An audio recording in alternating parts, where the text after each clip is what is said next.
बिस्मिल्लाहिर्रहमानिर्रहीम। Islamic updates के मोअज़्ज़िज़ नाज़रीन, अस्सलाम वालेकुम। औलाद का ना होना कोई ऐब नहीं है। अगर आपको अल्लाह ने औलाद नहीं दी तो आप दुआ करती रहे, मगर खुद को नामुकम्मल ना समझे।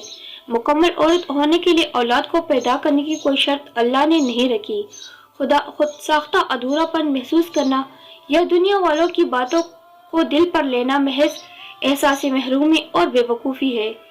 बेईमान मुसलमान को कभी किसी और की नेमत देखकर एहसास महरूमी नहीं होती, और बेईमान मुसलमान हर हाल में इम्तिहान में कामयाब होने की कोशिश करता है।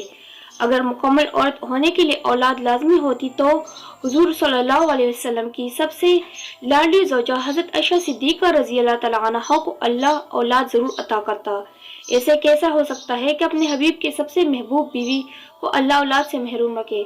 औरत को मुकम्मल बनाने का यह स्टैंडर्ड दुनिया वालों ने सेट किया है, अल्लाह ने नहीं। औलाद का ना होना भी एक इम्तिहान है, और अल्लाह ईमान वालों का इम्तिहान लेता है। अल्लाह से दुआ मांगे अपने लिए, मगर खुद को औलाद के बगैर अधूरा ना समझे। किसी भी इंसान का मुकम्मल खाका इसकी दुनिया के लिए ही नहीं, मुकम्मल हर चीज जन्नत में होगी।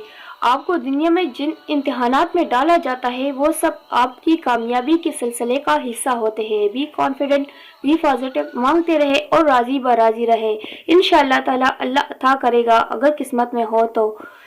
वीडियो अच्छी लगे तो चैनल को सब्सक्राइब ज़रूर कीजिएगा और इस वीडियो को ज़्यादा से ज़्यादा शेयर कीजिएगा। शुक्रिया।